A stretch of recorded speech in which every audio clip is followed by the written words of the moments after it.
नमस्कार दोस्तों, जय हिंद जय भारत। मैं आपका अपना भाई अलेक्स सेजवाल दोस्तों स्वागत करता हूं अपने यूट्यूब चैनल में। दोस्तों सभी भाई बोल रहे थे कि सर एक समास पर वीडियो बना दो, तो दोस्तों ऐसी वीडियो बनाइए समास पर कि एक ही बार में कंट काट दूंगा, ख़त्म है मामला भाई। दोबारा पढ़ने की ज़रूरत नहीं है कभी भी ज़िंदगी में, किसी भी एग्जाम में। बस एक बार देख लो ध्यान से। जो भी वीडियो 10-15 मिनट का है, 10-15 मिनट में समासों को धो के रख देंगे भाई, बिल्कुल ये हमारा वादा है भाइयों। दोस्तों सबसे पहले हम आ जाते हैं, हमें पता होना चाहिए कि समास का जो शाब्दिक अर्थ होता है वो क्या होता है। यानी समास का जो शाब्दिक अर्थ होता है दोस्तों, वो क्या होता है हमारा संक्षेप। क्या?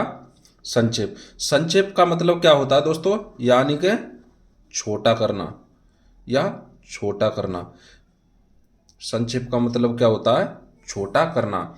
यानी कि कुछ कोई चीज़ जो फैली हुई है, जिसका क्षेत्रफल ज़्यादा है, हम उसे छोटा करके समास बना देते हैं दोस्तों।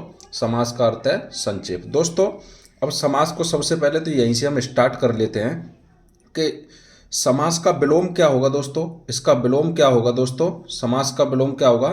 कुछ लोग विग्रह कर देते हैं दोस्तों, नहीं, इसका विलोम क्या होगा? व्यास। अब व्यास का अर्थ क्या होता है दोस्तों? व्यास का अर्थ क्या होता है? फैला हुआ। क्या? फैला हुआ। व्यास का अर्थ क्या होता है? फैला हुआ। दोस्तों जैसा भी दिख रहा है ठीक है, बस आप मैं जो कहना चाह रहा हूँ उस पर फोकस करिए, बाकी की चीज़ों को नज़रअंदाज करिए। क्योंकि आप लोगों ने वो तो सुना है कि सफलता की हर एक सीढ़ी पे एक कुत्ता बैठा होता है, और हर एक कुत्ते के मुँह लगोगे तो ऊपर तक नहीं पहुंचोगे। तो दोस्तों इसी प्रकार मैं जो कहना चाह रहा हूँ कि ये जो क्वालिटी वालिटी है छोड़ो, मैं जो कहना चाह रहा हूँ मेरी फीलिंग समझो। संक्षेप यानी छोटा करना, व्यास यानी कि फैला हुआ। तो यानी समास का जो शाब्दिक अर्थ होता है छोटा करना, और इसका जो विलोम शब्द होता है व्यास यानी कि फैला हुआ। तो दोस्तों अब सबसे पहले हम आ जाते हैं, हमें पता है कि मैंने ये लिख रखा है दोस्तों, समास के कितने प्रकार होते हैं। क्वेश्चन एग्जाम में देखने को इस प्रकार ही मिल जाता है भाइयों कि समास के कितने प्रकार होते हैं। तो ये सभी बच्चा बच्चा जानता है कक्षा 2 के कि समास 6 प्रकार के होते हैं दोस्तों। कितने प्रकार के? 6 प्रकार के। कौन कौन से? अव्ययीभाव समास, तत्पुरुष समास, कर्मधारय समास, द्विगु समास और बहुब्रीहि समास और द्वंद्व समास। दोस्तों 6 प्रकार के समास होते हैं, बात खत्म, ये आपको याद रखना। अब दोस्तों स्टार्ट करते हैं नंबर 1 अव्ययीभाव से। यानी अव्ययीभाव समास। अव्ययीभाव समास वो समास है जिसमें दोस्तों उपसर्ग आ जाए, उपसर्ग अव्यय, यानी कि उसे अव्ययीभाव समास कहते हैं दोस्तों। जैसा हम उदाहरण के लिए इसके लिए जान लेते हैं दोस्तों। जैसे हम लिखते हैं यहाँ दोस्तों, क्या? आजीवन। ये आजीवन शब्द लिख दिया हमने दोस्तों। तो अब हमसे पूछेगा आजीवन में कौन सा समास है दोस्तों। तो हम इसका संधि विच्छेद करेंगे दोस्तों, विग्रह करेंगे इसका, तो हमारा क्या हो जाएगा? आ प्लस जीवन। क्या? आ प्लस जीवन। तो हमारा ये आ क्या है दोस्तों? इसमें उपसर्ग लग गया। क्या? उपसर्ग। और हमने कहा है कि अव्ययीभाव समास में हमेशा यहाँ उपसर्ग और अव्यय आ जाए दोस्तों, वो हमेशा अव्ययीभाव समास होगा। जैसे दोस्तों एक और शब्द ले लेते हम, प्रतिदिन। हमने ये एक और शब्द ले लिया दोस्तों। अभी दोस्तों जब पूरा हो जाएगा, जब आप लोगों को समझ में अच्छे आएगा दोस्तों प्रतिदिन में कौन सा समास होगा। तो दोस्तों हमें पता है यहाँ पर हमारा प्रत्य उपसर्ग जुड़ा है। क्या? प्रत्य उपसर्ग जुड़ा है दिन शब्द में, तो हमारा यहाँ पर क्या हो गया? अव्ययीभाव समास। तो हमें ये क्लियर है दोस्तों कि जहाँ उपसर्ग लगेंगे, जिस शब्द में उपसर्ग लग जाएंगे वो हमेशा अव्ययीभाव समास होगा। अभी जब पूरा इन्हें कर लेते हैं तो आपको उदाहरण के साथ हम समझाएंगे दोस्तों, उदाहरण के साथ भी समझाएंगे हम आपको। दोस्तों तत्पुरुष पे आ जाते हैं। सबसे इंपॉर्टेंट जो समास है वो तत्पुरुष समास है दोस्तों। इसमें कारक चिन्ह आते हैं दोस्तों। कारक कितने प्रकार के होते हैं? 8 प्रकार के दोस्तों। एक कारक को छोड़ देते हैं इसमें, कर्ता, और एक नीचे से छोड़ देते हैं, और बाकी का जो बीच में 6 आते हैं, जैसे कर्म से हथकरण तक, उनको हम इसमें काउंट करते हैं दोस्तों। अब हम तत्पुरुष समास का उदाहरण ले लेते हैं दोस्तों। जैसे कि हम इसमें एक उदाहरण ले लें, जैसे राजपुत्र। तो दोस्तों हम इसमें राजपुत्र को कैसे करेंगे दोस्तों? यानी कि राजपुत्र का अर्थ क्या होता है? यानी कि राजा का पुत्र। क्या? राजा का पुत्र, भाई राजा के पुत्र को हम राजपुत्र बोल देते हैं। क्या? राजपुत्र बोल देते हैं दोस्तों, राजा के पुत्र को। दोस्तों ऐसे ही इसमें क्या छुपा हुआ है दोस्तों? का, यानी का विभक्ति का लोप है दोस्तों। अब हमें पता होना चाहिए कि यहाँ से कर्ता ने, कर्ता को छोड़ के कर्म से, कर्ता ने कर्म को, कर्म को होती है दोस्तों करण से के द्वारा। तो दोस्तों संबंध का की के, ये तो संबंध में आ गया दोस्तों। तो राजा का पुत्र, यानी कि अब हमें इसमें पूछता कि तत्पुरुष समास में भी कौन सा है, कर्ता है या कर्म है या करण तत्पुरुष है या संबंध तत्पुरुष है। दोस्तों ये संबंध तत्पुरुष हो जाएगा। तो इसी प्रकार दोस्तों और उदाहरण देख लेते हैं। जैसे हम एक शब्द ले लें दोस्तों, जैसे ग्रहागत। क्या? जैसे हमने ले लिया ग्रहागत शब्द ले लिया दोस्तों। अब इसमें पूछेगा कौन सा समास है दोस्तों, तो इसका जो हम करेंगे क्या हो जाएगा? ग्रह को आगत, यानी ग्रह को आगत। तो इसी प्रकार यहाँ कौन सा हो जाएगा दोस्तों? ग्रह को आगत तत्पुरुष समास हो जाएगा दोस्तों। ऐसे ही हम कर्मधारय पे आते हैं। अभी पहले आप एक बार इन पूरे मैं बता देता हूँ फुल डिटेल, जब उदाहरण के साथ करेंगे तो आप लोगों को खुद ब खुद पता चल जाएगा। कर्मधारय, कर्मधारय क्या होता है दोस्तों? विशेषण और विशेष्य। यानी विशेषण और विशेष्य क्या होता है दोस्तों? यानी विशेषण होता है जिसकी विशेषता बताई जाए उसे हम विशेष कहते हैं, और जो विशेषता बताई जाए उसे विशेषण कैसे है। जैसे राम अच्छा लड़का है, तो दोस्तों राम अच्छा लड़का है, तो राम में क्या हो जाएगा? जैसे दोस्तों राम अच्छा लड़का है, तो हम दोस्तों ये राम क्या हो गया? हमारा विशेष्य। क्या हो गया? विशेष्य। और विशेषण क्या है? अच्छा। क्या? राम कैसा लड़का है? अच्छा लड़का है। तो दोस्तों इसी प्रकार हम यहाँ पर उदाहरण ले लेते हैं इसके। जैसे अभी उदाहरण देखते हैं दोस्तों एक आध इसका। जैसे दोस्तों मैं एक उदाहरण लिख देता हूँ, जैसे नील कमल। क्या? नील कमल। तो दोस्तों नील कमल में कौन सा समास होगा हमारा? भाई कमल, कमल की ये विशेषता बताई जा रही है, यानी कि कमल, कमल कैसा भैया? कमल नीला है। क्या? कमल नीला है। तो यानी कि कमल क्या हो गया भाई? विशेष्य, और इसकी विशेषता बताई जा रही है, तो ये क्या हो गया? कमल नीला, इसकी विशेषता। दोस्तों ऐसे ही और ले लेते हैं। जैसे ले लो अगला, हमने ले लिया जैसे नील गाय। तो भैया इसमें कौन सा समास होगा हमारा? हमें पता है भैया गाय की विशेषता बताई जा रही है। गाय कैसी है भैया? नीली है। गाय कैसी है? नीली है। दोस्तों मैं खड़ा होकर वीडियो बना रहा हूँ तो ये हल रहा होगा, लेकिन उससे कोई नहीं, टारगेट पर ध्यान देना है बस। मैं तुम्हारे लिए इतनी परेशानी झेल रहा हूँ, तुम वीडियो नहीं देख सकते क्या? तो दोस्तों अगला आ जाता है भाई, बस यही बात खत्म। ये तो बहुत आसान है भाई। दीर्घ समास, यानी कि पहला पद संख्यावाची होता है हमेशा इसमें। यानी पहला पद आप लोगों को संख्यावाची दिख जाए तो वहाँ पर दीर्घ समास होता है दोस्तों। और अपवाद भी होते हैं, ये ध्यान रखना। फिर कहो कि आपने बताया था कि संख्यावाची हो, तो लगा दो आग नीचे के ठोक दो भैया। तो कुछ भैया अपवाद भी होते हैं। तो जैसे हम दीर्घ समास का उदाहरण ले लेते हैं दोस्तों। जैसे हम ले लें इसका उदाहरण, जैसे नवरात्रि। क्या? नवरात्रि। और लिख लें दोस्तों एक आध, जैसे चौराहा। चौराहा। तो दोस्तों हमने ले लिया नवरात्रि। भैया नवरात्रि क्या है? 9 रातों का समूह। हमें पता चल गया भैया पहला जो शब्द है संख्यावाचक है भैया, इसमें चौराहा यानी कि 4 राहों का समूह। तो हमें पता चल जाता भैया इसमें चौराहा, तिराहा, नवरात्रि, ऐसे ही द्वन्नी, ऐसे ही करके दोस्तों अठन्नी, ऐसे शब्द इसमें प्रयुक्त होते हैं दोस्तों। तो अब कहोगे इसका अपवाद क्या है भैया? अभी बताते हैं भैया अपवाद उसका क्या होता है। जैसे अभी आते हैं हम बहुब्रीहि समास पे।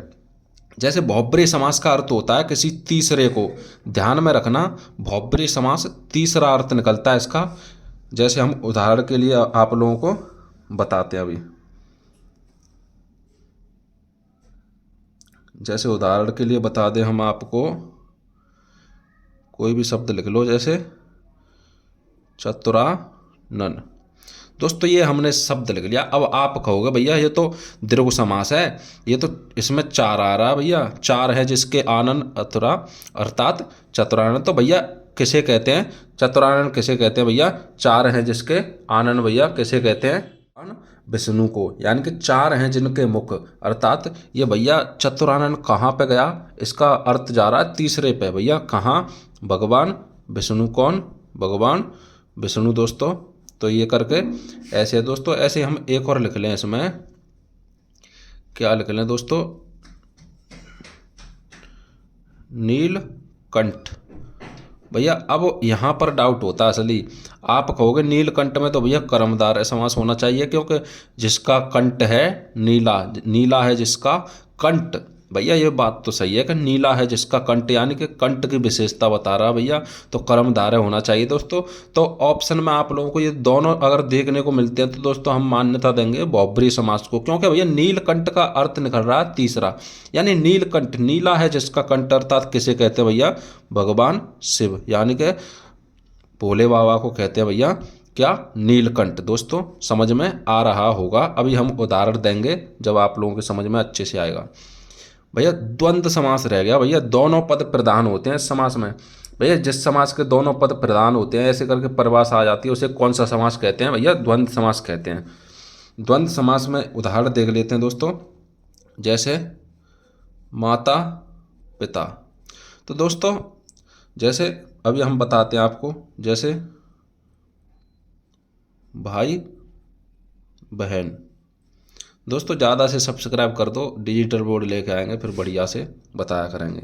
सुविधा नहीं है तो ऐसे ही लगता है दोस्तों, कम सब्सक्राइब हैं तो लोग बड़े बड़े चैनलों पे पढ़ते हैं, लेकिन दोस्तों जो तरीका है वो आना चाहिए। हम अगला उदाहरण लिखते हैं, जैसे दोस्तों दिन रात। तो दोस्तों अब हमें यहाँ से देखने को मिल रहा है कि यहाँ जो ये द्वंद्व समास है, इसमें जो 90% ट्रिक है, हमेशा बीच में योजक चिन्ह आएगा। क्या? योजक चिन्ह आएगा। चिन्ह आप लोग जानते होंगे दोस्तों, एक क्लास हम चिन्ह पे बना देंगे, कौन सा चिन्ह किसे हिंदी में क्या कहते हैं दोस्तों। तो यहाँ पर आ जाता है हमारा माता पिता। तो हमें इसे क्या करते थे दोस्तों? माता और पिता। जैसे भाई बहन, तो भाई और बहन। तो दोस्तों एक और चीज़ याद रखनी है कि द्वंद्व समास में एक दूसरे के विपरीत होते हैं हमेशा। क्या? विपरीत होते हैं। जैसे माता का विपरीत पिता, भाई का बहन, दिन का रात। तो आप लोगों के अच्छे से समझ में आ रहा होगा। तो दोस्तों एक और चीज़ बता दें हम कि अव्ययी भाग के कुछ और हैं, जैसे आ जाए भरपेट, जैसे धड़ाधड़, ऐसे शब्द आ जाए दोस्तों। फटाफट। क्या? फटाफट, जिसमें डबल शब्द हों दोस्तों, ऐसे करके आ जाए तो वो भी अव्ययी भाव हो जाती हैं दोस्तों। तो दोस्तों अब हम इनके उदाहरण कराते हैं। उम्मीद है कि आप लोगों को ये समझ में आ गए होंगे, उदाहरण से आप लोगों के जल्दी समझ में आएंगे। चलो चलते हैं।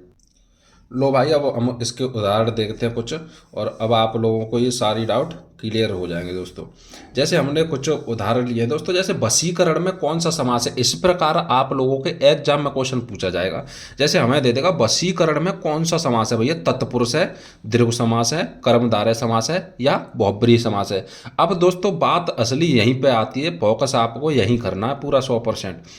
भैया हम देख लें कि वशीकरण में कौन सा समास है। भैया हमने क्या बताया था कि जहाँ दीर्घ समास होगा भैया वहाँ संख्यावाची होगा, संख्या होगी। भैया दीर्घ समास हो सकता है इसमें? गलत, जब तक तोड़ेंगे नहीं जब तक छोड़ेंगे नहीं। भैया कर्मधारय समास हो सकता है।